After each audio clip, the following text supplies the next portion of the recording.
Hello guys, today we will talk about the Great Wall of China. Before we start, don't forget to subscribe and look at my channel for more history. Let's start.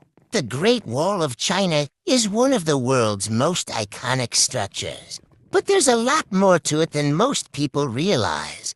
Stretching over 13,000 miles, it isn't a single continuous wall, but a network of walls, trenches, and natural barriers built over different dynasties. The wall's construction began as early as the 7th century BC, but much of what we see today was built during the Ming Dynasty to protect against invasions from the north. One fascinating fact is that the wall's construction involved a unique, sticky rice mortar, made of rice flour mixed with lime. This mixture made the wall incredibly resilient, binding the bricks tightly. Remarkably, some sections have survived earthquakes and erosion for centuries. Because of this technique, another myth to clear up: the Great Wall isn't actually visible from space with the naked eye. Although it's long, it's relatively narrow and blends in with the natural landscape, making it tough to spot even from low Earth orbit. Let's talk about the wall's history.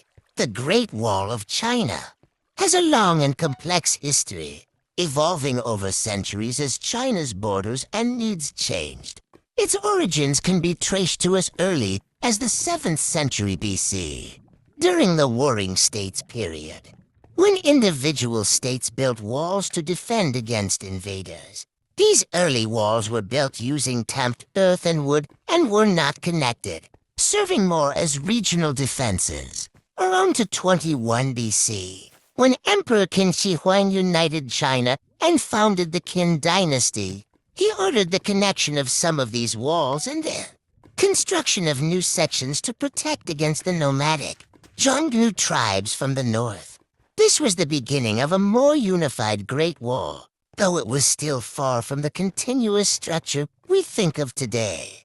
Qin's version of the wall was built quickly and with forced labor, using soldiers, peasants, and prisoners. Thousands of workers reportedly lost their lives during construction, leading some to call the wall the longest cemetery on Earth.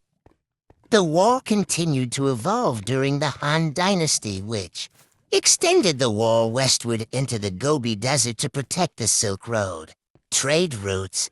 However, after the fall of the Han Dynasty, construction efforts diminished as China entered periods of fragmentation. The most well-known sections of the Great Wall were built during the Ming Dynasty, following their overthrow of the Mongols. The Ming rulers faced continued threats from Mongol forces, so they undertook a massive rebuilding project. This time, they used bricks, stone, and the famous sticky rice mortar, creating the long-lasting sections that are still visible today. These walls were built along a more defensive line, with watchtowers, fortresses, and strategically placed garrisons. Okay, we know lots of thing about the wall. Don't forget to subscribe. Bye.